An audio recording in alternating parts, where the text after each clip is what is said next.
무식한 주제에 재벌 흉내는 꼴사나워. 시어머니 강옥분이 며느리에게 마지막으로 내뱉은 말이었습니다. 25년을 함께 산 남편 최태양은 그녀의 모든 재산을 빼앗고 집에서 쫓아냈죠. 폭설이 쏟아지는 밤 짐이 마당에 내던져졌습니다. 시골 출신 주제에 우리 집에 기생했어. 강옥분의 목소리가 눈을 뚫고 날아왔습니다. 하지만 그녀가 들고 나온 낡은 가죽 손가방 속에는 놀라운 비밀이 숨어 있었습니다. 25년간 무식하다고 조롱당한 여자가 사실은 누구였을까요? 시청 전에 구독과 좋아요 꼭 부탁드립니다. 영상 제작에 큰 힘이 됩니다. 너 정말 이혼 서류에 도장 찍을 거야? 안 찍을 거야? 최태양의 목소리가 냉랭했습니다. 거실 소파에 앉은 송은이는 떨리는 손으로 이혼 서류를 쥐고 있었죠. 25년 전 결혼식 날의 행복한 기억이 주마등처럼 스쳐 지나갔습니다. 여보, 우리 정말 이렇게 끝나야 해요? 은희의 목소리가 떨렸습니다. 눈가에 눈물이 맺혔죠. 하지만 최태양의 표정에는 어떤 미련도 보이지 않았습니다. 끝이고 뭐고 애초에 시작도 없었어. 그 말에 은희의 가슴이 철렁 내려앉았습니다. 시작도 없었다니 25년이라는 세월이 한순간에 부정당하는 기분이었죠. 거기서 옆방 문이 벌컥 열렸습니다. 시어머니 강옥분이 날카로운 눈빛으로 며느리를 노려봤습니다. 칠순이 넘은 나이지만 여전히 기세가 등등했죠. 아직도 우물쭈물하고 있어? 무식한 주제에 재벌 흉내는 꼴사나워. 강옥분의 목소리가 거실에 울려 퍼졌습니다. 은희는 그 말에 움찔했죠. 재벌 흉내라니 자신은 그저 시골 출신 초등교사였을 뿐인데 말입니다. 어머님, 제가 언제 재벌 흉내를 냈나요? 은희가 조심스럽게 물었습니다. 하지만 강옥분은 코웃음을 쳤죠. 남편 돈으로 명품백 사들고 골프장 다니면서 무슨 귀부인 행세하더니 그게 재벌 흉내 아니고 뭐야? 강옥분의 말에 은희는 할 말을 잃었습니다. 명품백도 골프도 모두 최태양이 사주고 권유한 것들이었거든요. 회사 사모님들 모임에 나가려면 격에 맞게 입고 다녀야 한다면서 말이죠. 그건 태양 씨가 변명하려던 은희의 말을 최태양이 잘랐습니다. 됐어. 이제 그만 좀 해. 빨리 도장 찍고 나가줘. 최태양의 얼굴에는 짜증이 역력했습니다. 마치 오래된 가구를 처분하는 듯한 태도였죠. 은희는 그런 남편의 모습이 낯설었습니다. 재산 분할은요? 제 명의로 된 것들이 있잖아요. 은희가 떨리는 목소리로 물었습니다. 최태양과 강옥분이 동시에 웃음을 터뜨렸죠. 그 웃음소리가 은희의 귓가에 날카롭게 꽂혔습니다. 당신 명의로 된 재산이 어디 있어? 최태양이 비웃었습니다. 은희는 순간 머리가 하얘졌죠. 분명히 5년 전에 한옥이랑 논밭을. 맞아, 당신 명의로 바꿨지. 그런데 그게 다시 내 명의로 바뀐 지 오래야. 최태양의 말에 은희는 숨이 막혔습니다. 언제 그런 일이 있었는지 전혀 기억나지 않았거든요. 제가 동의한 적 없는데요. 동의? 당신이 서명한 서류가 산더미야. 법무사 앞에서 직접 도장 찍었잖아. 최태양이 서류 뭉치를 탁자에 내던졌습니다. 은희가 떨리는 손으로 서류를 펼쳐봤죠. 정말로 자신의 서명과 도장이 찍혀 있었습니다. 이건 세금 문제 때문에 잠깐 명의만 옮긴다고 하셨잖아요. 은희의 목소리가 떨렸습니다. 기억이 났죠. 3년 전 최태양이 세무사와 함께 와서 세금 절약을 위해 명의를 잠깐 바꿔야 한다고 했던 날 말입니다. 잠깐? 내가 언제 그랬어? 증거라도 있어? 최태양의 얼굴에 냉소가 번졌습니다. 은희는 아무 말도 할 수 없었죠. 녹음이나 문자 같은 증거는 없었으니까요. 시골에서 데려온 것 치고는 욕심이 많네. 25년 동안 우리 집에 기생하면서 먹고 입고 쓴 게 얼마인데. 강옥분이 거들었습니다. 은희는 그 말에 눈물이 터져 나왔죠. 기생이라뇨? 저는 25년 동안 이 집안을 위해서 뭘 했는데? 밥하고 빨래한 게 대단한 거야? 그걸로 수억짜리 재산을 달라고? 강옥분의 말이 점점 거칠어졌습니다. 은희는 자신이 지난 25년 동안 해온 모든 일들이 한순간에 무가치해지는 기분이었죠. 어머님, 저는 아이들도 키우고 시부모님 병수발도. 병수발은 당연히 며느리가 해야지. 강옥분이 비웃었습니다. 은희는 가슴이 찢어지는 것 같았죠. 시아버지 투병 기간 내내 병원을 오가며 간호했던 날들이 떠올랐습니다. 자, 이제 그만 서명하고 나가. 더 이상 시간 낭비하고 싶지 않아. 최태양이 볼펜을 은희 앞에 내밀었습니다. 은희는 떨리는 손으로 볼펜을 집었죠. 다른 선택지가 없었습니다. 위자료는요? 위자료? 무슨 면목으로 위자료를 받으려고 해? 최태양의 목소리가 차가웠습니다. 은희는 그제야 깨달았죠. 이 사람들에게서 단 한 푼도 받을 수 없다는 걸 말입니다.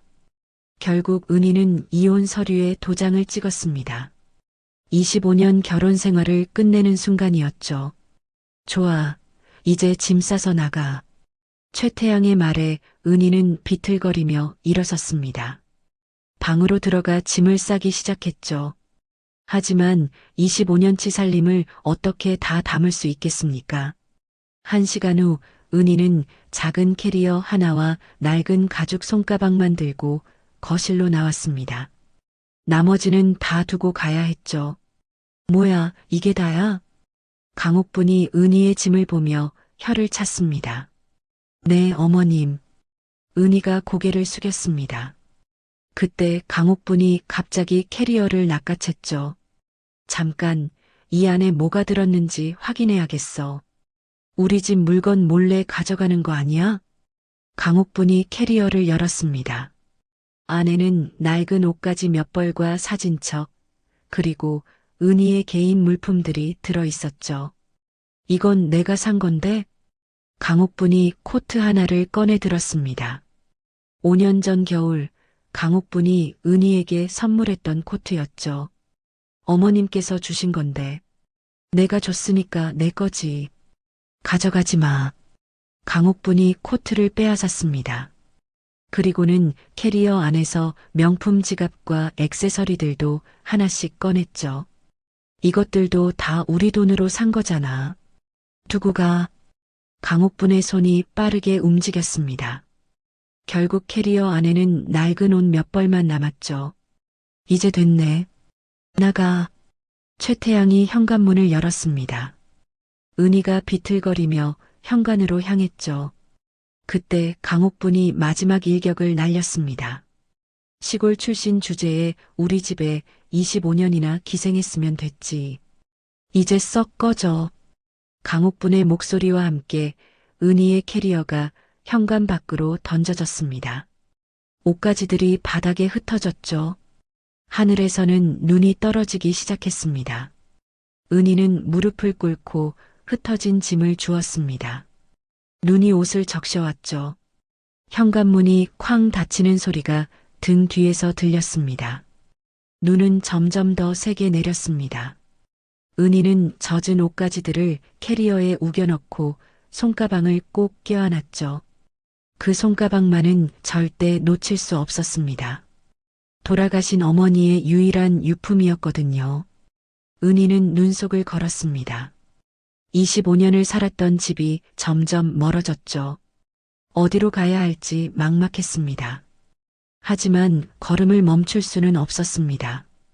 버스 정류장에서 눈을 피하며 은희는 손가방을 열어봤습니다. 안에는 낡은 수첩과 오래된 사진 몇 장, 그리고 작은 천보자기에 쌓인 무언가가 들어 있었죠. 천보자기를 풀자 황금빛 메달이 나타났습니다. 대성그룹 창립 20주년 기념이라는 글씨와 함께 복잡한 문양이 새겨져 있었죠. 은희는 그게 뭔지 정확히 알지 못했습니다.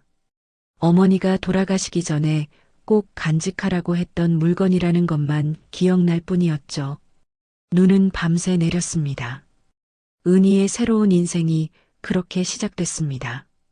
25년 전 충청남도 작은 시골 마을 초등학교 교정에서 은희는 아이들과 술래잡기를 하고 있었습니다. 갓 발령받은 신규 교사였죠. 25살의 은희는 꿈과 희망으로 가득했습니다. 선생님, 저 잡아봐요. 아이들의 웃음소리가 운동장에 퍼졌습니다. 은희도 함께 웃으며 아이들을 쫓아다녔죠. 그때 교무실에서 교감 선생님이 은희를 불렀습니다. 송 선생님, 잠깐 교무실로 올래요? 은희가 교무실로 들어가자 낯선 남자가 앉아 있었습니다. 깔끔한 정장 차림의 최태양이었죠. 여기 서울에서 오신 분인데 우리 학교 리모델링 공사 담당자래요. 교감이 소개했습니다. 최태양이 일어나 악수를 청했죠. 안녕하세요. 건축회사 현장 소장 최태양입니다. 은희가 조심스럽게 악수를 받았습니다. 최태양의 손이 따뜻했죠. 송은희입니다. 그날 이후 최태양은 자주 학교에 들렀습니다. 공사 일정 때문이라고 했지만 사실은 은희를 보기 위해서였죠. 선생님, 점심 드셨어요? 어느 날 최태양이 도시락을 들고 나타났습니다. 은희는 당황했죠. 아, 네. 근데 이건 제가 도시락 2개를 싸왔는데 혼자 먹기 뭐해서요. 같이 드실래요? 최태양의 미소가 햇살처럼 따뜻했습니다. 은희는 거절할 수 없었죠. 두 사람은 교정 벤치에 앉아 도시락을 먹었습니다. 최태양이 직접 싸온 김밥과 계란말이었죠. 맛있네요. 은희가 솔직하게 말했습니다. 최태양의 얼굴에 환한 미소가 번졌죠. 요리하는 거 좋아해요. 나중에 결혼하면 아내한테 매일 해줄 거예요. 그 말에 은희의 얼굴이 빨개졌습니다. 최태양이 자신을 보며 웃고 있었거든요. 석 달 후 공사가 끝날 무렵 최태양이 정식으로 고백했습니다. 선생님, 저랑 사귀어 주실 수 있을까요? 운동장 벚나무 아래였습니다. 은희는 두근거리는 가슴을 진정시키며 대답했죠. 네, 좋아요. 두 사람의 연애는 순조로웠습니다. 최태양은 주말마다 시골까지 내려와 은희를 만났죠. 영화를 보고 산책을 하고 미래를 이야기했습니다. 1년 후 최태양이 프로포즈했습니다. 은희 씨, 저랑 결혼해 주세요. 서울로 올라와서 같이 살아요. 은희는 행복했습니다. 하지만 한 가지 걱정이 있었죠. 부모님은 뭐라고 하세요? 최태양의 표정이 잠깐 어두워졌습니다. 하지만 금방 밝은 표정으로 돌아왔죠. 처음엔 반대하셨는데 제가 설득했어요. 이제 괜찮아요. 그 말을 믿고 은희는 결혼을 결심했습니다. 돌아가신 부모님이 남겨주신 한옥과 논밭이 있었지만 사랑하는 사람과 함께하는 게 더 중요했죠. 결혼식 날 은희는 처음으로 시어머니 강옥분을 만났습니다. 강옥분의 첫마디가 차갑게 느껴졌죠. 학벌이 어떻게 되나요? 사범대학 나왔습니다. 은희가 정중하게 대답했습니다. 하지만 강옥분의 표정이 시큰둥했죠. 사범대? 어느 대학교? 지방 국립대학교입니다. 강옥분이 코웃음을 쳤습니다. 그 표정을 본 은희는 가슴이 철렁했죠. 결혼 후 서울 생활이 시작됐습니다. 최태양의 집은 강남의 30평대 아파트였죠. 시어머니와 함께 사는 집이었습니다. 첫날부터 강옥분의 잔소리가 시작됐습니다. 이불 깨는 것도 제대로 못해? 은희가 아침에 이불을 갠 모양이 마음에 들지 않았던 모양이었습니다. 죄송합니다, 어머님. 은희가 다시 이불을 갰습니다. 하지만 강옥부는 만족하지 않았죠. 에휴, 시골에서만 살아서 그래. 서울 사람들은 안 그래. 촌스럽기는. 그 말에 은희는 아무 말도 하지 못했습니다. 시간이 지나면서 최태양의 태도도 조금씩 변했습니다. 처음엔 은희를 감싸주던 최태양이 점점 어머니 편을 들기 시작했죠. 여보, 어머니 말씀이 틀린 건 아니잖아요. 좀 더 배우려고 노력해봐요. 은희는 서운했지만 참았습니다. 새로운 환경에 적응하려고 노력했죠. 결혼 3년 차, 최태양이 독립건축회사를 차리겠다고 했습니다. 은희야, 사업 자금이 필요해. 당신 친정 한옥 좀 팔 수 있을까? 은희는 망설였습니다. 그 한옥은 할아버지 때부터 내려온 집이었거든요. 꼭 팔아야 해요? 은희가 조심스럽게 물었습니다. 최태양이 은희의 손을 잡았죠. 우리 미래를 위해서야. 사업 성공하면 더 큰 집 사줄게. 그 말에 은희는 고개를 끄덕였습니다. 사랑하는 남편을 위해서라면 뭐든 할 수 있었죠. 한옥은 3억에 팔렸습니다. 최태양의 회사가 시작됐죠.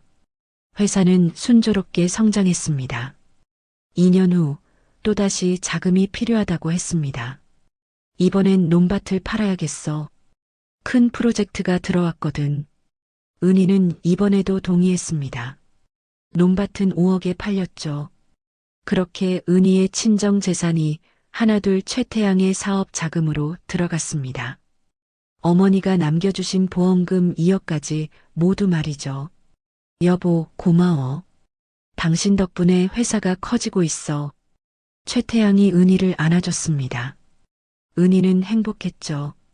자신의 희생이 가족의 미래를 밝게 만든다고 믿었습니다. 하지만 회사가 커질수록 최태양의 태도는 더 차가워졌습니다. 집에 늦게 들어오는 날이 많아졌고 은희와 대화하는 시간도 줄어들었죠. 그래도 은희는 참았습니다. 남편이 바쁘니까 이해해야 한다고 스스로를 달랬습니다. 결혼 10년 차 은희는 문득 깨달았습니다. 자신의 이름으로 된 재산이 하나도 없다는 걸 말이죠. 모든 게 최태양 명의였습니다. 하지만 부부니까 괜찮다고 생각했습니다. 설마 남편이 자신을 배신할 거라고는 상상도 못했죠. 25년이 그렇게 흘러갔습니다. 그리고 오늘 모든 게 끝났습니다. 명절이 다가왔습니다. 결혼 15년 차 추석이었죠. 은희는 일주일 전부터 준비에 여념이 없었습니다. 전이나 제대로 붙일 수 있니? 강옥분이 부엌을 들여다보며 잔소리를 했습니다. 은희는 땀을 닦으며 대답했죠. 네, 어머님. 녹두전이랑 동그랑땡 다 준비했습니다. 맛이나 있으려나 모르겠네. 강옥분의 목소리에 불신이 가득했습니다. 명절 당일 시댁 친척들이 모두 모였습니다. 큰 집, 작은 집 식구들까지 20명이 넘었죠. 은희는 아침부터 음식을 나르느라 정신이 없었습니다. 제사상 차리는 것 좀 봐. 순서가 완전히 틀렸잖아. 강옥분이 친척들 앞에서 지적했습니다. 은희의 얼굴이 빨개졌죠. 죄송합니다, 어머님. 시골에서만 살아서 그래. 제대로 배운 게 없어. 강옥분의 목소리가 거실에 울려 퍼졌습니다.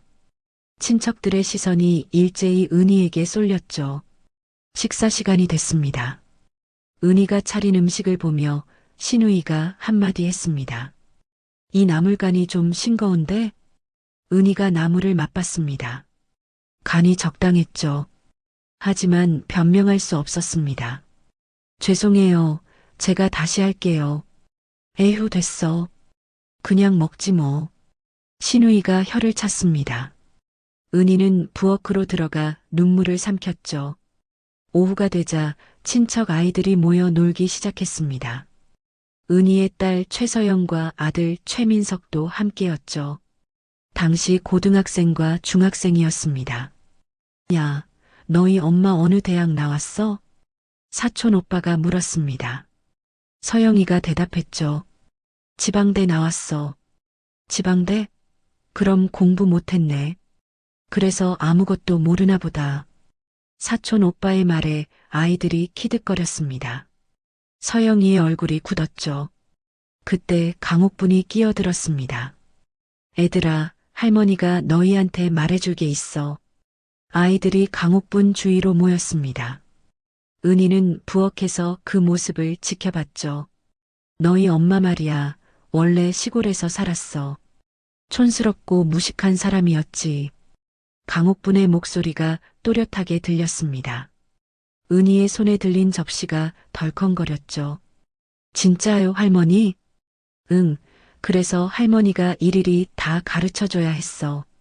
밥하는 것부터 빨래하는 것까지. 강옥분이 자랑스럽게 말했습니다. 서영이의 얼굴이 새빨개졌죠. 할머니, 그런 말씀하지 마세요. 서영이가 떨리는 목소리로 항의했습니다.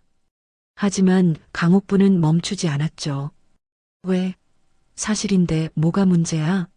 너희 엄마가 부끄러운 줄 알아야지. 은희는 더 이상 참을 수 없었습니다. 거실로 나가려는 순간 최태양이 웃는 소리가 들렸죠. 하하, 어머니 말씀이 틀린 건 아니잖아요. 최태양의 말에 은희는 발걸음을 멈췄습니다. 남편까지 자신을 조롱한다니 믿을 수 없었죠. 여보, 그런 말 하지 마. 은희가 거실로 나가며 말했습니다. 하지만 최태양은 태연했죠. 뭐가? 어머니가 사실을 말씀하시는 건데. 친척들의 시선이 은희에게 집중됐습니다. 은희는 그 시선들이 너무 무거웠죠. 저도 대학은 나왔습니다. 은희가 조용히 말했습니다. 강옥분이 코웃음을 쳤죠. 대학? 지방 삼류대학이 무슨 대학이야. 서울에서는 인정도 안 해. 친척 중 한 명이 거들었습니다. 요즘 대학은 누구나 가잖아요. 중요한 건 어느 대학이냐죠. 맞아요, 맞아. 그러니까 며느리가 배운 게 없다는 거잖아. 강옥분이 만족스럽게 고개를 끄덕였습니다. 은희는 그 자리에 서 있을 수가 없었죠. 조용히 부엌으로 돌아갔습니다. 부엌에서 은희는 혼자 울었습니다. 서영이가 들어와 엄마를 껴안았죠. 엄마, 괜찮아요? 은희가 딸의 머리를 쓰다듬었습니다. 눈물을 닦으며 미소 지으려 애썼죠. 괜찮아, 서영아. 하지만 괜찮지 않았습니다. 가슴이 찢어지는 것 같았죠. 명절이 끝나고 친척들이 돌아갔습니다. 은희는 설거지를 하며 하루를 정리했죠. 그때 거실에서 최태양과 강옥분의 대화가 들렸습니다. 요즘 회사 잘 되지? 네, 어머니. 올해 매출이 작년보다 50% 늘었어요. 그럼 이제 좀 여유 있겠네. 며느리한테 용돈은 주니? 은희의 귀가 쫑긋해졌습니다. 결혼 후 한 번도 용돈을 받아본 적이 없었거든요. 용돈요? 필요한 거 있으면 말하라고 했는데 안 하던데요. 최태양의 말에 은희는 쓴웃음을 지었습니다. 필요한 게 있어도 말하기 어려운 분위기를 만들어 놓고는 말이죠. 그래도 체면이 있지. 며느리가 밖에 나갈 때 빈손으로 나가면 우리 집안 망신이야. 그럼 한 달에 30만 원 정도 줄까요? 30만 원? 요즘 세상에 그게 뭐야? 최소 100만 원은 줘야지. 은희는 놀랐습니다. 시어머니가 자신을 감싸주다니 처음 있는 일이었죠. 하지만 다음 말을 듣고 실망했습니다. 그래야 며느리가 밖에서 우리 집안 자랑하고 다니지.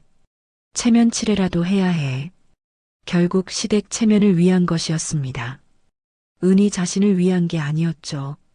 다음 날 최태양이 은희를 불렀습니다. 은희야, 앞으로 용돈 줄 테니까 옷이랑 화장품 좀 사. 너무 촌스럽게 다니지 말고. 고마워요, 여보. 은희가 미소 지었습니다. 하지만 최태양의 다음 말에 미소가 사라졌죠. 회사 사모님들 모임 있잖아. 거기 나갈 때 너무 초라하면 내 체면이 안 서. 결국 남편 체면을 위한 것이었습니다. 은희의 가슴이 서늘해졌죠. 그날 이후 은희는 명품 옷을 입고 골프를 배우기 시작했습니다. 최태양이 시킨 일이었죠. 하지만 시간이 지나자 그게 약점이 됐습니다. 바로 오늘 이혼당하는 날 말이죠. 명품 옷과 골프가 재벌 흉내를 낸 증거가 됐습니다. 은희는 깨달았습니다. 25년 동안 자신은 조롱과 모욕의 대상이었다는 걸 말이죠. 눈이 그친 다음 날 아침이었습니다. 은희는 찜질방에서 밤을 보냈죠. 6,000원짜리 입장권으로 하룻밤을 해결할 수 있었습니다. 손가방을 열어보니 지갑에 현금이 30만 원 남아 있었습니다. 통장은 이미 최태양이 정리했다고 했죠. 인터넷 뱅킹에 접속해 봤지만 모든 계좌가 해지됐습니다. 이 돈으로 얼마나 버틸 수 있을까? 은희는 계산해 봤습니다.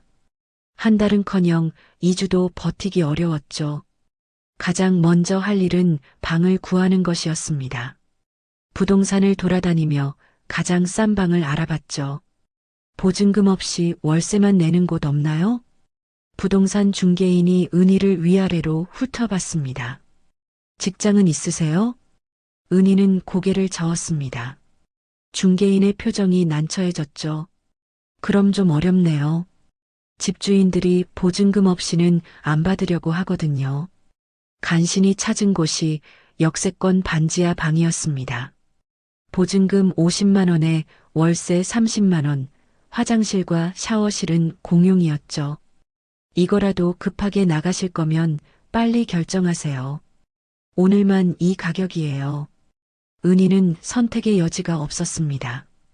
그날로 계약을 했죠. 손에 남은 돈은 겨우 몇만 원이었습니다. 반지하 방은 습하고 곰팡이 냄새가 났습니다. 창문은 땅 위에 있어서 사람들의 발만 보였죠.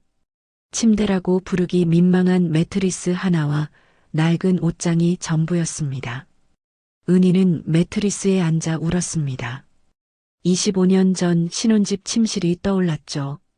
비록 좁았지만 따뜻했던 그곳이 말입니다. 하지만 울고만 있을 수는 없었습니다. 당장 내일 먹을 것이 문제였으니까요. 다음 날부터 은희는 일자리를 찾아다녔습니다. 편의점, 식당, 카페를 돌아다니며 구인 공고를 받죠. 죄송한데 저희는 좀 더 젊은 분을 원하거든요. 같은 대답이 10번도 넘게 반복됐습니다. 은희의 나이가 문제였죠. 일주일이 지나도록 일자리를 구하지 못했습니다. 손에 남은 돈으로 편의점 삼각김밥과 컵라면을 사 먹었죠. 하루 한 끼로 버텼습니다. 열흘째 되는 날, 은희는 새벽 5시에 일어났습니다. 골목을 걸으며 폐지를 찾기 시작했죠. 골판지 상자와 신문지를 모았습니다. 아줌마, 처음 보는 얼굴인데?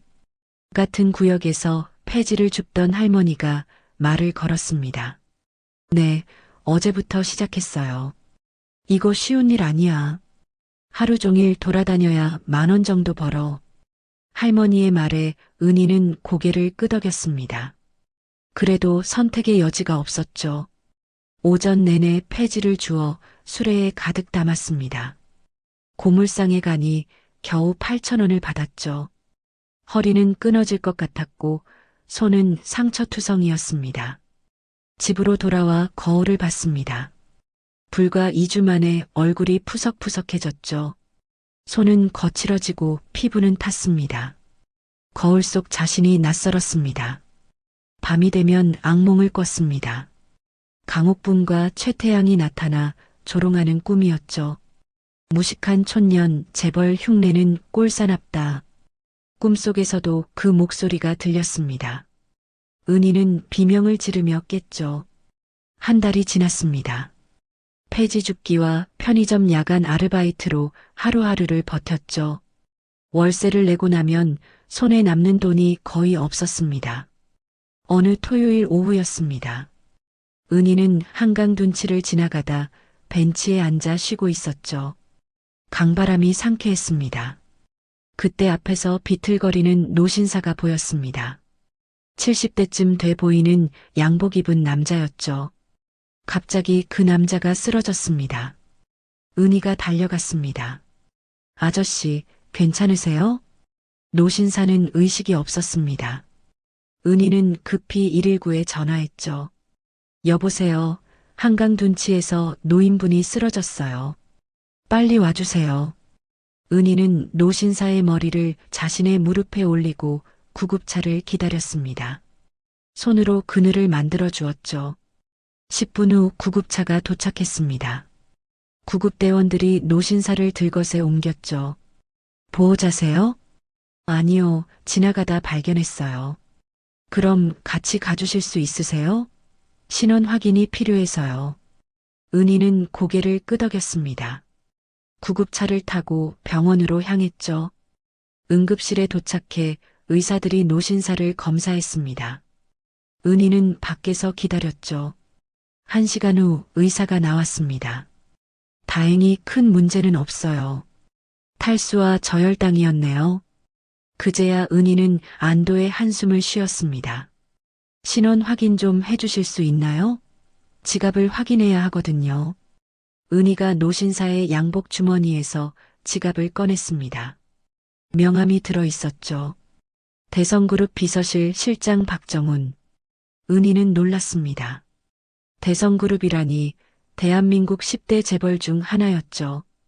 그때 은희의 손가방이 의자에서 떨어졌습니다. 안에서 천보자기가 흘러나왔죠. 보자기가 풀리면서 금메달이 바닥에 굴렀습니다. 은희가 황급히 주우려는 순간 침대에서 노신사가 눈을 떴습니다.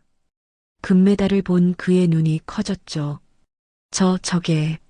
노신사가 떨리는 손으로 금메달을 가리켰습니다. 은희는 금메달을 집어들었죠. 죄송해요. 제 물건이에요. 잠깐, 그거 좀 보여주실 수 있나요? 노신사의 목소리가 간절했습니다. 은희는 금메달을 건네줬죠. 노신사가 금메달을 떨리는 손으로 받아들었습니다.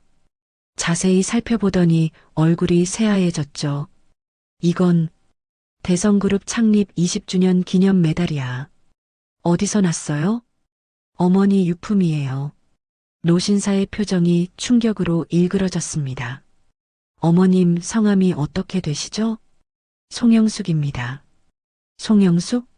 혹시 다른 이름은 없었나요? 은희는 고개를 갸웃했습니다. 그러고 보니 어머니 주민등록증에 다른 이름이 적혀 있었던 기억이 났죠. 원래 이름은 이명숙이었던 것 같아요. 나중에 개명하셨대요. 노신사가 벌떡 일어나 앉았습니다. 의사가 놀라 말렸죠.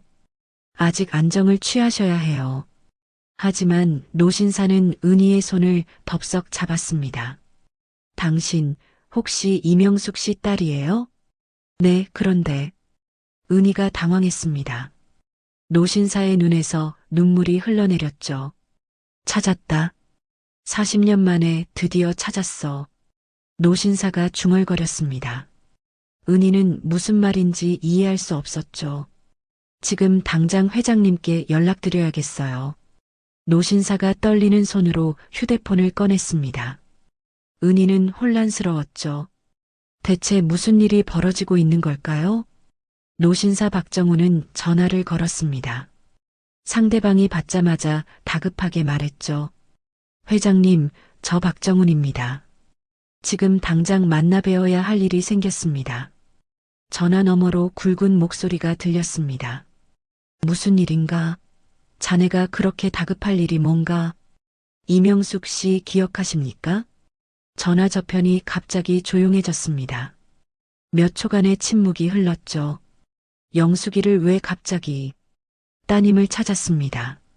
뭐라고? 전화기 너머로 무언가 떨어지는 소리가 들렸습니다. 박정훈이 계속 말했죠. 지금 제 앞에 계십니다. 금메달을 가지고 있어요. 당장 데려와.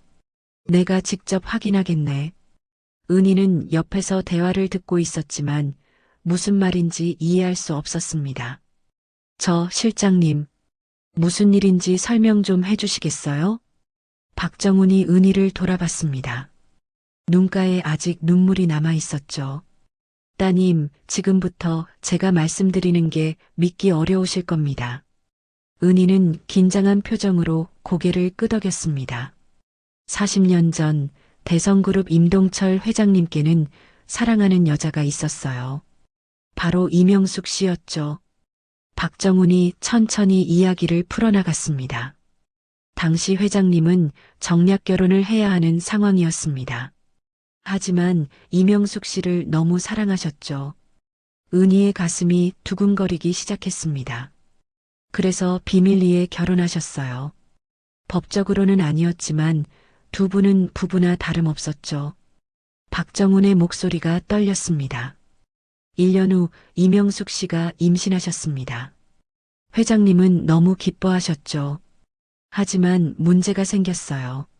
무슨 문제요? 은희가 물었습니다. 정치적 보복이었습니다. 당시 정권이 대성그룹을 압박하고 있었거든요. 회장님의 약점을 찾아내려고 혈안이 돼 있었죠. 박정훈이 한숨을 쉬었습니다. 그래서 회장님은 결단을 내리셨습니다. 이명숙 씨와 태어날 아기를 숨기기로 말이죠.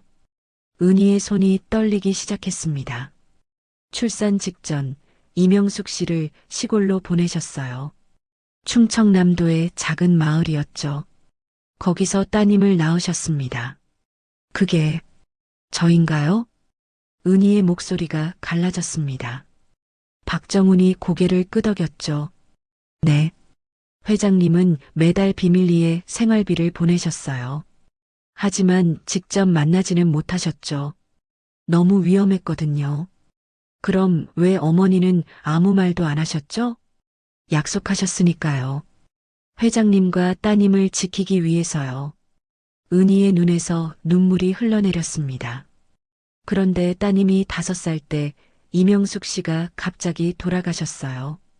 교통사고였죠. 박정훈의 목소리가 잠겼습니다. 회장님이 급히 사람을 보냈지만 이미 늦었어요. 더 큰 문제는 따님이 행방불명됐다는 거였죠. 행방불명이요? 네.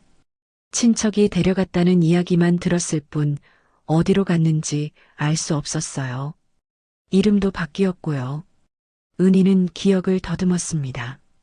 어머니가 돌아가신 후 외할머니 집에서 자랐던 기억이 났죠. 그리고 중학교 때 할머니가 돌아가신 후 혼자 살았습니다. 40년 동안 회장님은 따님을 찾으셨어요. 하지만 이름이 바뀌고 기록도 남아있지 않아서 찾을 수 없었죠. 그런데 제가 어떻게... 그 금메달 때문입니다. 그건 특별히 제작된 거예요. 단 10개만 만들었죠. 회장님 가족들에게만 나눠준 겁니다. 은희가 금메달을 다시 봤습니다. 뒷면에 작은 일련 번호가 새겨져 있었죠. 그 번호가 7번이면 맞습니다. 이명숙 씨에게 드린 메달이거든요. 은희가 금메달을 뒤집어 봤습니다. 정말로 7이라는 숫자가 새겨져 있었죠. 그럼 정말 제가... 네. 따님은 대성그룹 임동철 회장님의 외동딸입니다. 은희는 그 자리에 주저앉았습니다. 믿을 수가 없었죠. 1시간 후 은희는 박정훈과 함께 고급 세단에 올라탔습니다. 강남 대성그룹 본사로 향하는 길이었죠. 차창 밖으로 서울 야경이 펼쳐졌습니다. 50층 대성타워가 하늘을 찌를 듯 솟아 있었죠. 은희는 저 건물을 수도 없이 봤지만 자신과 관계 있을 거라곤 상상도 못했습니다. 본사에 도착하자 직원들이 줄지어 서서 기다리고 있었습니다. 은희의 초라한 차림새를 보고 놀라는 표정들이었죠. 전용 엘리베이터를 타고 최고층으로 올라갔습니다. 문이 열리자 넓은 복도가 나타났죠. 복도 끝에 회장실 문이 보였습니다. 박정훈이 문을 노크했습니다. 회장님 모시고 왔습니다. 들어오게. 문이 열렸습니다. 넓은 회장실 안에 75세쯤 돼 보이는 노신사가 서 있었죠. 임동철 회장이었습니다. 회장의 눈이 은희를 보는 순간 커졌습니다. 천천히 다가왔죠. 영숙이를 닮았구나. 임동철의 목소리가 떨렸습니다. 은희도 떨리는 마음으로 그를 마주봤죠. 정말 제가 회장님 딸인가요? 확인해 보자. 임동철이 옆방으로 안내했습니다. 의료진이 대기하고 있었죠. DNA 검사를 하겠네. 결과는 3시간이면 나온다네. 은희는 고개를 끄덕였습니다. 간호사가 혈액을 채취했죠. 기다리는 동안 임동철은 은희에게 과거 이야기를 들려줬습니다. 자네 어머니는 내 인생의 유일한 사랑이었네. 지금도 그리워. 임동철의 눈가가 붉어졌습니다. 정략 결혼을 해야 했지만 마음은 항상 영숙이에게 있었지. 자네가 태어났을 때 얼마나 기뻤는지 몰라. 그럼 왜 저를 찾지 않으셨어요? 찾았네. 40년 동안 멈추지 않고 찾았어. 하지만 이름이 바뀌고 기록이 없어서 찾을 수 없었지. 임동철의 목소리에 후회가 묻어났습니다. 미안하네. 내가 자네를 제대로 지켜주지 못해서. 은희는 울컥했습니다. 평생 아버지가 누군지 몰랐는데 이제야 만났으니까요. 3시간이 지났습니다. 의료진이 결과지를 들고 왔죠. 회장님, 결과가 나왔습니다. 임동철이 떨리는 손으로 결과지를 받았습니다. 눈으로 내용을 확인하더니 눈물을 흘렸죠. 99% 일치합니다. 친자가 맞습니다. 임동철이 은희를 껴안았습니다. 40년 만에 재회였죠. 내 딸 송은이. 아니, 이문희. 은희도 울음을 터뜨렸습니다. 평생 외로웠던 마음이 녹아내리는 것 같았죠. 이제부터 자네는 대성그룹의 유일한 상속녀일세. 임동철이 은희의 어깨를 잡고 말했습니다. 재산이 얼마나 되는지 아나? 은희는 고개를 저었습니다. 대성그룹 지분 35%, 시가로 8조 원이네. 부동산과 현금이 5천억 정도 되지. 은희는 숨이 막혔습니다. 상상할 수 없는 금액이었죠. 모두 자네 거야. 법적으로 정리하는데 시간이 좀 걸리겠지만 말이야. 은희는 현실감이 없었습니다. 며칠 전까지 폐지를 줍던 자신이 갑자기 수조 원의 상속녀가 됐다니 말이죠. 그런데 한 가지 궁금한 게 있네. 자네 결혼했다면서? 은희의 표정이 어두워졌습니다. 지난 25년이 떠올랐죠. 이혼했습니다. 왜? 은희는 최태양과 강옥분 이야기를 꺼냈습니다. 25년간의 조롱, 재산 약탈, 그리고 추방까지 모든 것을 말했죠. 임동철의 얼굴이 점점 굳어갔습니다. 분노가 치밀어 오르는 게 보였죠. 감히 내 딸을 그렇게 대했다고? 임동철의 목소리가 차가워졌습니다. 박정훈, 당장 법무팀 불러. 네, 회장님. 박정훈이 전화를 걸었습니다. 10분 후 법무팀 전원이 회장실에 모였죠. 최태양이란 자 모든 거래 내역 조사해. 송은이, 아니 이문희 명의로 된 것들 전부 찾아내. 임동철의 명령이 떨어졌습니다. 그리고 사기죄로 고발 준비해. 증거 확보부터 시작하고. 알겠습니다, 회장님. 법무팀장이 대답했습니다. 1시간 후 충격적인 보고가 올라왔습니다. 회장님, 큰일 났습니다. 뭔 일인가? 최태양이 따님 명의로 대출을 받았습니다. 총 50억 원입니다. 뭐라고? 임동철이 벌떡 일어났습니다. 담보가 뭔가? 저희 계열사 대성건설 소유 부지입니다. 임동철의 얼굴이 새빨개졌습니다. 우리 땅을 불법으로 담보 잡았다고? 네. 서류를 위조한 것으로 보입니다. 당장 고발해.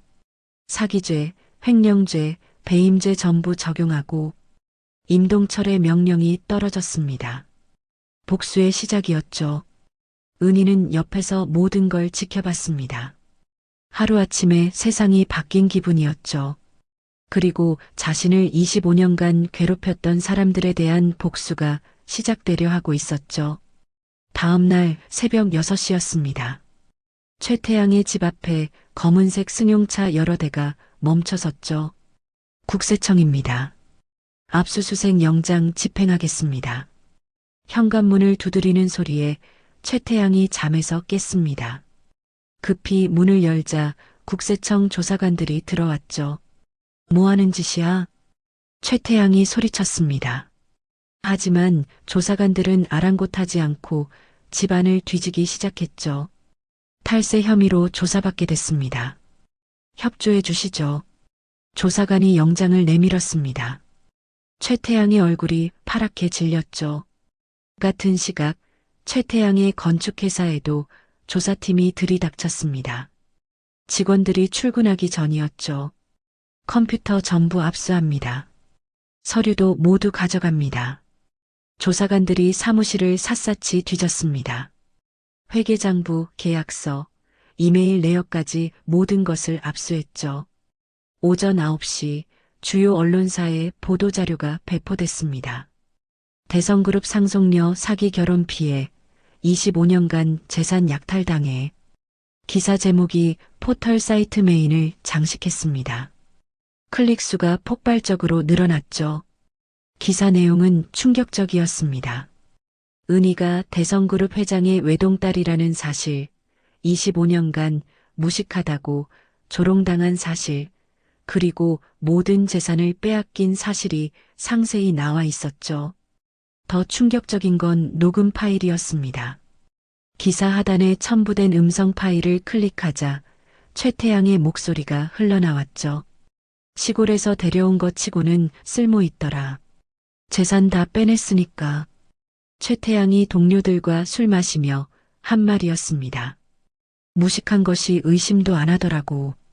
서류의 사인만 받으면 끝이야. 동료들의 웃음소리도 함께 녹음돼 있었습니다. 이제 이혼하면 모든 게 내 거지. 완벽한 계획이었어. 녹음 파일을 들은 네티즌들이 분노했습니다. 댓글창이 순식간에 불타올랐죠. 진짜 인간 쓰레기네요. 25년을 속였다니. 저런 사기꾼은 처벌받아야 합니다. 오전 10시 최태양의 회사 앞에 취재진이 몰려들었습니다. 카메라 플래시가 터졌죠. 대표님, 사실입니까? 전 아내가 재벌 딸인 줄 몰랐습니까? 기자들이 소리쳤습니다. 최태양은 대답하지 못하고 고개만 숙였죠. 25년간 무식하다고 놀렸다는데 해명해 주시죠. 재산을 불법으로 빼앗았다는 의혹에 대해서는요? 기자들의 질문 공세가 이어졌습니다. 최태양은 아무 말도 하지 못했죠. 그때 회사 직원 한 명이 나와 폭탄 발언을 했습니다. 사장님이 회식 때마다 부인 험담했어요. 시골 출신이라고 무시했죠. 직원의 증언에 카메라가 일제히 돌아갔습니다.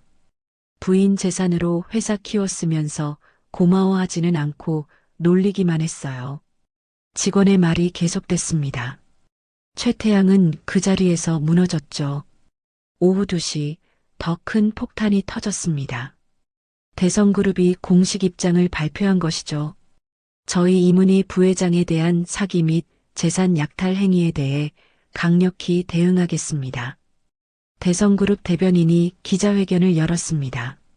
최태양 씨에 대한 형사 고발을 진행했으며 모든 불법 거래를 무효화하겠습니다. 기자들이 손을 들었습니다. 최태양 씨 회사와의 거래는 어떻게 되나요? 즉시 중단합니다. 대성그룹 계열사 전체가 거래를 끊을 것입니다. 대변인의 말에 취재진이 웅성거렸죠. 대성그룹은 계열사만 50개가 넘었죠. 거래 중단은 중소기업에게 치명타였습니다. 또한 최태양 씨가 담보로 잡은 대성건설 부지는 불법이므로 법적 조치를 취하겠습니다. 대변인이 단호하게 말했습니다. 오후 3시 최태양의 휴대폰이 불타기 시작했습니다. 거래처에서 전화가 쏟아졌죠. 대표님, 우리 계약 취소해야겠어요. 대성그룹이 거래 끊는다는데 우리도 위험해요. 한 거래처가 말했습니다. 조금만 기다려줘요. 해명할 기회를 주면 안 됩니다. 이미 결정했어요. 계약금은 돌려드리죠. 전화가 끊겼습니다. 이런 전화가 연이어 왔죠. 30분 만에 10개 넘는 계약이 취소됐습니다. 저녁 6시 은행에서 연락이 왔습니다. 최 대표님, 대출 상환 일정 조정해야겠습니다. 은행 담당자의 목소리가 차가웠습니다. 무슨 말씀이세요? 담보부지가 불법으로 취득된 거라 즉시 변제하셔야 합니다. 즉시요? 분할 상환은 안 됩니까? 안 됩니다. 일시 변제만 가능합니다. 원금과 이자 포함해서 63억 원입니다. 최태양은 그 자리에서 주저앉았습니다. 63억을 당장 마련할 방법이 없었거든요. 같은 시각 최태양의 집에서 강옥분이 텔레비전을 보고 있었습니다. 저녁 뉴스가 나오고 있었죠. 오늘의 주요 뉴스입니다. 대성그룹 상속녀가 25년간 사기 결혼 피해를 당한 사실이 알려지면서 전국이 충격에 빠졌습니다. 앵커의 목소리가 울려 퍼졌습니다. 피해자 이문희 씨는 시댁으로부터 무식한 촌년이라는 모욕을 당하며 살았습니다. 화면에 은희의 사진이 나왔습니다. 강옥분의 얼굴이 하얗게 변했죠. 하지만 알고 보니 대성그룹 임동철 회장의 외동딸이었습니다. 앵커가 계속 말했습니다. 강옥분은 리모컨을 떨어뜨렸죠. 저게 무슨... 강옥분이 중얼거렸습니다. 그때 초인종이 울렸습니다. 문을 열자 은행 직원들이 서 있었습니다. 강옥분 씨 맞으십니까? 네, 그런데요. 주택담보대출 연체로 압류통지서 전달하러 왔습니다. 직원이 서류를 내밀었습니다. 강옥분은 서류를 받아보다가 비명을 질렀죠. 뭐라고? 압류라고? 일주일 안에 50억을 변제하지 않으시면 경매로 넘어갑니다. 직원이 차갑게 말했습니다. 50억을 어떻게 일주일 안에 마련해요? 그건 저희가 상관할 바 아닙니다. 직원들이 돌아갔습니다. 강옥분은 그 자리에서 주저앉았죠. 이게 무슨 일이야? 강옥분이 떨리는 손으로 최태양에게 전화했습니다. 아들아, 우리 큰일 났어. 알아요, 어머니. 저도 지금 난리예요. 어떻게? 집을 빼앗긴다는데. 모르겠어요. 돈을 구할 방법이 없어요. 최태양의 목소리에 절망이 묻어났습니다.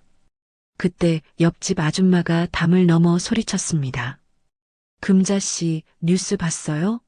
며느리가 재벌 딸이었다면서요? 강옥분은 대답할 수 없었습니다. 얼굴이 화끈거렸죠. 25년 동안 무식하다고 놀렸는데 알고 보니 여기서 제일 잘난 사람이었네요. 아줌마의 말에 강옥분은 귀를 막고 싶었습니다. 모든 게 끝났습니다. 하루 만에 최태양의 인생이 무너져 내렸죠. 그리고 이건 시작에 불과했습니다. 진짜 복수는 이제부터였으니까요. 3주 후 서울중앙지방법원 대법정이었습니다. 최태양의 첫 공판이 열리는 날이었죠. 방청석이 가득 찼습니다. 취재진과 일반인들로 북적였죠. 모두 이 사건에 관심이 뜨거웠습니다. 피고인 입장하십시오. 판사의 목소리가 울려 퍼졌습니다.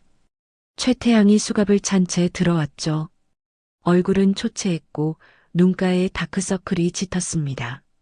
3주 동안 구치소에 있었거든요. 보석은 기각됐습니다. 증거인멸 우려가 있다는 이유였죠. 검사 측 증인 나오십시오. 문이 열리고 은희가 들어왔습니다. 방청석이 술렁거렸죠. 은희의 모습은 완전히 달라져 있었습니다. 고급 정장을 입고 머리를 단정하게 올렸죠. 25년 전 초라했던 모습은 찾아볼 수 없었습니다. 최태양은 그런 은희를 보며 식은땀을 흘렸습니다. 증인, 선서해 주십시오. 은희가 손을 들고 선서했습니다. 양심에 따라 숨김없이 진실만을 말할 것을 엄숙히 선서합니다. 은희의 목소리는 또렷하고 당당했습니다. 옛날에 위축된 모습은 없었죠. 증인, 피고인과의 관계를 말씀해 주십시오. 검사가 물었습니다. 25년간 결혼 생활을 한 전 남편입니다. 은희가 최태양을 바라보며 대답했습니다. 최태양은 고개를 숙였죠. 결혼 당시 재산이 어떻게 됐습니까? 친정에 한옥과 논밭, 그리고 어머니 보험금이 있었습니다. 총 10억 정도 됐죠. 그 재산은 어떻게 됐나요? 모두 피고인에게 넘어갔습니다. 사업 자금이 필요하다고 해서요. 검사가 서류를 꺼냈습니다. 재판장님, 이게 명예 이전 서류입니다. 증인 명의에서 피고인 명의로 바뀐 기록이죠. 판사가 서류를 검토했습니다. 증인, 이 명예 이전에 동의하셨습니까? 사업을 위해서라고 들었습니다. 세금 문제도 있고 잠깐만 명의를 옮긴다고 했죠. 은희가 담담하게 대답했습니다. 그런데 다시 돌려받지 못하셨군요. 네. 이혼 당일에야 모든 게 피고인 명의로 영구히 바뀌었다는 걸 알았습니다. 방청석에서 한숨소리가 들렸습니다. 피고인, 반박할 말 있습니까? 판사가 최태양에게 물었습니다. 국선 변호사가 일어났죠. 부부 사이에 재산을 관리하는 건 자연스러운 일입니다. 사기 의도가 있었다고 보기 어렵습니다. 변호사가 변론했습니다. 하지만 검사가 폭탄을 터뜨렸죠. 재판장님, 결정적 증거를 제출하겠습니다. 검사가 USB를 내밀었습니다. 법원 직원이 USB를 재생했죠. 곧 최태양의 목소리가 법정에 울려 퍼졌습니다. 야, 미친 거 아냐? 재산 다 내 명의로 바꿨어. 이제 이혼하면 다 내 거야. 친구들과 술 마시며 한 대화였습니다. 법정이 조용해졌죠. 시골에서 데려온 것 치고는 쓸모 있더라. 무식한 것이 의심도 안 하고 다 믿어. 최태양의 웃음소리까지 녹음돼 있었습니다. 방청석에서 웅성거리는 소리가 들렸죠. 이혼 서류도 준비했어. 변호사랑 다 짜고 있다고. 완벽한 계획이지. 녹음이 끝났습니다. 법정이 수렁했죠. 피고인, 이 녹음에 대해 해명하시겠습니까? 판사가 물었습니다. 최태양은 말문이 막혔죠. 그건 술 먹고 한 농담이었습니다. 농담이었다고요? 그럼 실제로 재산을 가로채지 않았습니까? 검사가 따졌습니다. 최태양은 대답하지 못했죠. 또 다른 녹음이 있습니다. 검사가 두 번째 파일을 재생했습니다. 어머니, 이제 이혼하려고요. 재산은 다 정리했고요. 최태양이 강옥분에게 한 말이었습니다. 잘했다. 그 촌년이 뭘 알겠어. 무식한 것이 우리 집안 체면만 깎아먹었지. 강옥분의 목소리도 녹음돼 있었습니다. 방청석에서 야유가 터져나왔죠. 재판장님, 이건 명백한 사기입니다. 처음부터 재산을 가로챌 목적으로 결혼한 겁니다. 검사가 강하게 주장했습니다. 증인께 물어보겠습니다. 25년간 어떤 대우를 받으셨습니까? 은희가 심호흡을 했습니다. 그리고 담담하게 말하기 시작했죠. 무식한 촌년이라고 불렸습니다. 명절마다 친척들 앞에서 망신을 당했죠. 은희의 목소리가 떨렸습니다. 자녀들 앞에서도 무시당했습니다. 배운 게 없다고, 글도 제대로 못 쓴다고 했죠. 방청석에서 훌쩍이는 소리가 들렸습니다. 그래도 참았습니다. 가족이니까 이해해야 한다고 스스로를 달랬죠. 은희의 눈에서 눈물이 흘러내렸습니다.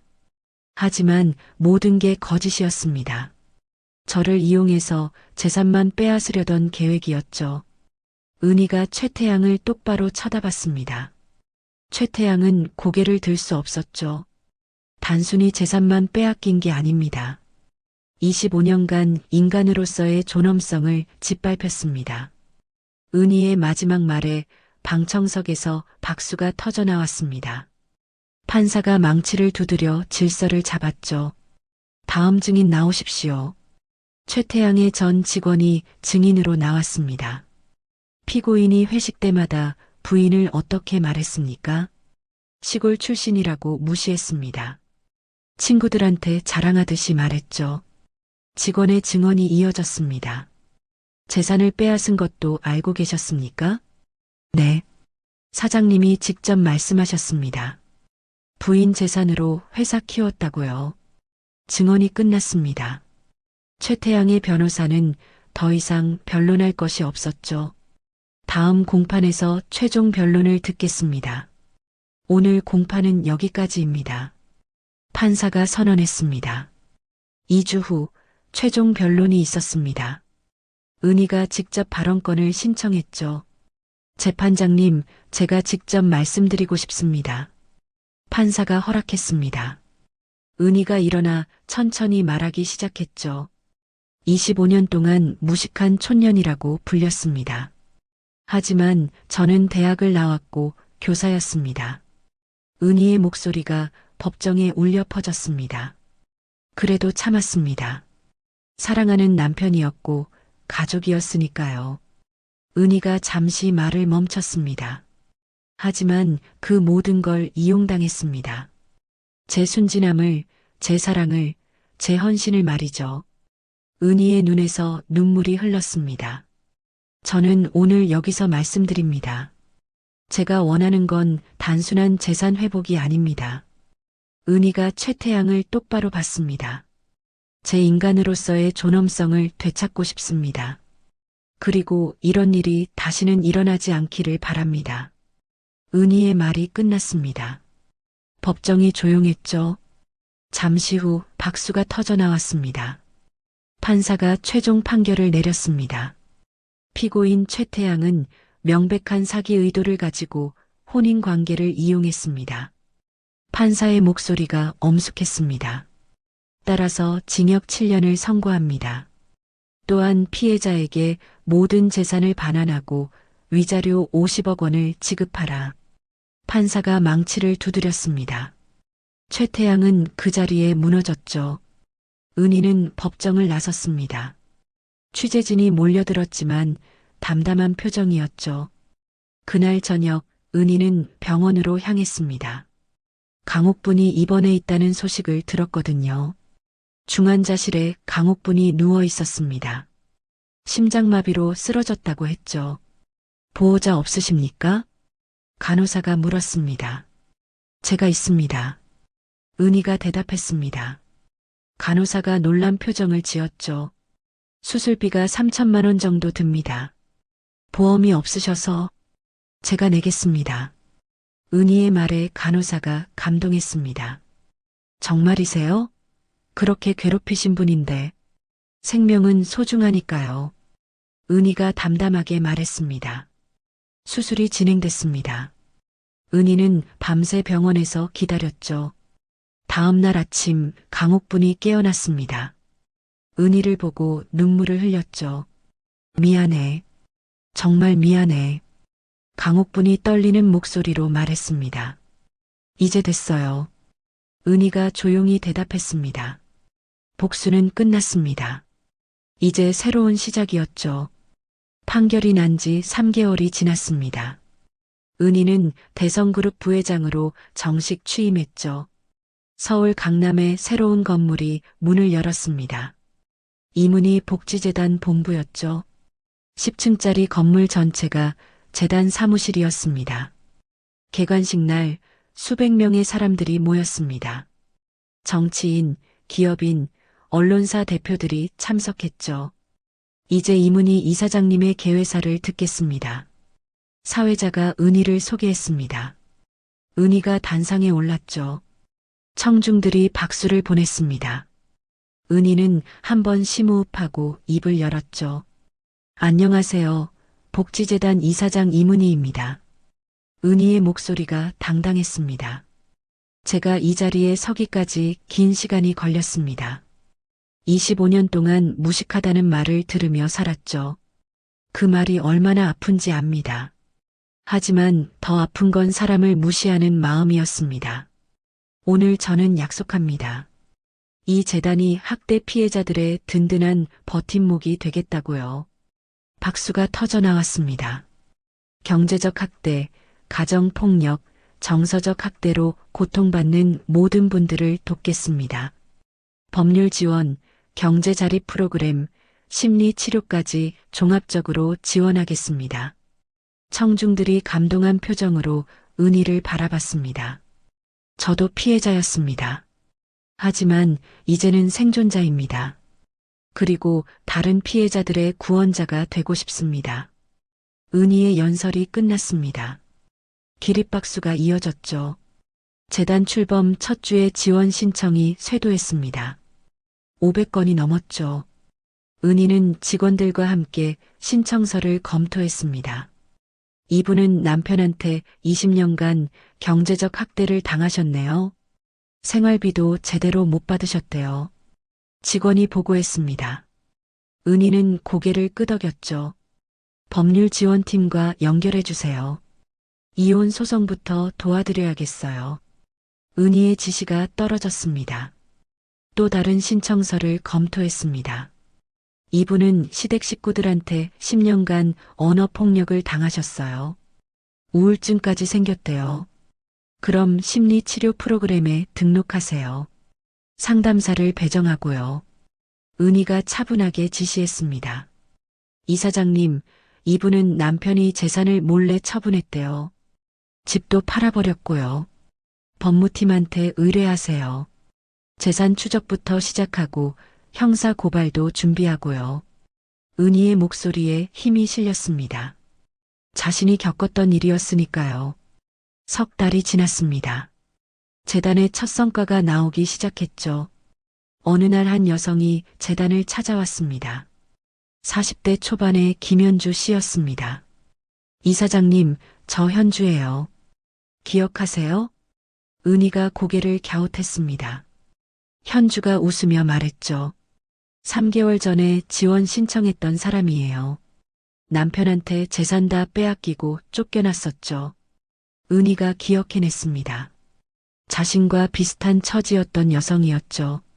아, 맞아요. 그런데 어떻게 지내세요? 현주의 얼굴이 밝았습니다.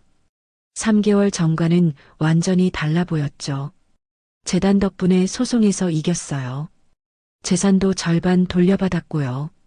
정말요? 축하드려요. 은희가 진심으로 기뻐했습니다. 그뿐만 아니에요. 창업 자금도 지원받아서 작은 카페를 열었어요. 현주가 명함을 건넸습니다. 카페 사장님 명함이었죠. 이사장님 덕분에 새 삶을 시작했어요. 정말 감사합니다. 현주가 고개를 숙여 인사했습니다. 은희의 눈가가 뜨거워졌죠. 제가 한 게 아니에요. 본인이 용기를 냈으니까 가능했던 거죠. 아니에요. 이사장님이 손 잡아주지 않았으면 저는 여전히 절망 속에 있었을 거예요. 현주의 말에 은희는 보람을 느꼈습니다. 이런 순간을 위해 재단을 만든 거였죠. 이런 사례가 점점 늘어났습니다. 한 달에 50명씩 자립에 성공했죠. 은희는 바쁜 나날을 보냈습니다. 하지만 행복했습니다. 의미 있는 일을 하고 있다는 확신이 있었거든요. 어느 날 은희에게 편지가 도착했습니다. 강옥분이 보낸 편지였죠. 은희는 망설이다가 편지를 열었습니다. 이 편지를 쓰기까지 오랜 시간이 걸렸다. 무슨 말로 시작해야 할지 모르겠네. 너를 25년 동안 무시하고 괴롭힌 거 지금 생각하면 부끄럽기 짝이 없다. 너가 얼마나 훌륭한 사람인지 알아보지 못했어. 너가 병원비를 내주었을 때 정말 놀랐어. 그렇게 괴롭힌 나를 왜 살렸는지 이해할 수 없었지. 하지만 그게 당신이라는 사람이었어. 복수보다 인간성을 선택한 사람. 이제 와서 미안하다는 말이 무슨 소용이 있을까? 하지만 꼭 하고 싶었어. 정말 미안하다. 용서해 주렴. 건강하게 지내라. 편지를 다 읽은 은희는 조용히 편지를 접었습니다. 눈물이 흘렀죠. 용서는 했습니다. 하지만 잊을 수는 없었습니다. 그 25년이 너무 길었으니까요. 은희는 답장을 썼습니다. 편지 잘 받았습니다. 용서는 했습니다. 하지만 관계를 회복하기는 어려울 것 같습니다. 25년의 상처가 그만큼 깊었으니까요. 하지만 건강하게 지내시길 바랍니다. 어머님도 이제 평화롭게 사셨으면 좋겠습니다. 편지를 보내고 은희는 마음이 한결 가벼워졌습니다. 진짜로 끝난 것 같았죠. 1년 후 재단은 큰 성과를 발표했습니다. 연간 지원 인원 1200명, 이 중 800명이 경제적 자립에 성공했습니다. 발표회에서 은희가 말했습니다. 무엇보다 기쁜 건 피해자들이 다시 웃을 수 있게 됐다는 겁니다. 저도 피해자였습니다. 하지만 이제는 생존자이고 여러분과 함께 걸어가는 동행자입니다. 발표회가 끝나고 은희는 사무실로 돌아왔습니다. 창밖으로 서울 야경이 펼쳐졌죠. 25년 전 이곳에 올라왔을 때가 떠올랐습니다. 무서웠고 외로웠죠. 하지만 이제는 달랐습니다. 문을 두드리는 소리가 들렸습니다. 들어오세요. 문이 열리고 딸 서영이와 아들 민석이가 들어왔습니다. 이제 성인이 된 두 자녀였죠. 엄마, 축하해요. 서영이가 꽃다발을 건넸습니다. 재단 1주년이라면서요. 정말 자랑스러워요. 민석이도 웃으며 말했습니다. 고마워, 얘들아. 은희가 아이들을 껴안았습니다. 3년 전 이혼 후 소원했던 관계가 이제는 회복됐죠. 엄마, 그때 미안했어요. 우리가 너무 어려서 엄마 편을 못 들어줘서. 서영이의 눈에 눈물이 맺혔습니다. 괜찮아. 너희도 어려웠을 거야. 은희가 딸의 머리를 쓰다듬었습니다. 이제 엄마가 정말 멋있어요. 다른 사람들 돕는 거 보면 존경스러워요. 민석이가 진심으로 말했습니다. 엄마는 항상 너희가 자랑스러워. 은희가 아이들을 바라보며 미소 지었습니다. 가족의 시간이 흐르고 밤이 깊어갔습니다. 아이들이 돌아간 후 은희는 혼자 생각에 잠겼죠. 25년간의 고통, 그리고 극적인 반전, 완벽한 복수까지 모든 게 꿈 같았습니다. 하지만 가장 값진 건 복수가 아니었습니다. 다른 사람들을 도우며 느끼는 보람이었죠. 은희는 창밖을 바라봤습니다. 수많은 불빛이 반짝이고 있었죠. 저 불빛 하나하나가 누군가의 인생이었습니다. 그 중에는 지금도 학대받으며 고통받는 사람들이 있을 겁니다. 은희는 그들의 손을 잡아주고 싶었죠. 휴대폰이 울렸습니다. 아버지 임동철 회장이었습니다. 딸 축하하네. 뉴스 봤어. 고마워요, 아버지. 자랑스럽네. 정말로. 임동철의 목소리에 감동이 묻어났습니다. 다음 주에 이사회가 있네. 자네를 대성그룹 부회장으로 정식 선임하려고 해. 은희는 잠시 망설였습니다. 하지만 곧 답을 했죠. 감사합니다. 최선을 다하겠습니다. 그래, 우리 함께 더 나은 세상을 만들어 보세. 아버지의 말에 은희는 고개를 끄덕였습니다. 전화를 끊고 은희는 다시 창밖을 바라봤습니다. 새벽이 밝아오고 있었죠. 25년간의 어둠이 끝났습니다. 이제 빛나는 미래가 기다리고 있었죠. 무식하다고 조롱당했던 여자가 이제는 수천 명의 희망이 됐습니다. 피해자에서 생존자로 그리고 구원자로 거듭났죠. 진짜 복수는 잘 사는 것이었습니다. 당당하게, 의미 있게, 행복하게 말이죠. 은희는 미소를 지었습니다. 그리고 새로운 하루를 맞을 준비를 했죠. 오늘 이야기가 좋으셨다면 구독과 좋아요, 알람 설정 잊지 마시고 소중한 댓글 하나가 큰 힘이 됩니다. 시청해 주셔서 진심으로 감사드립니다.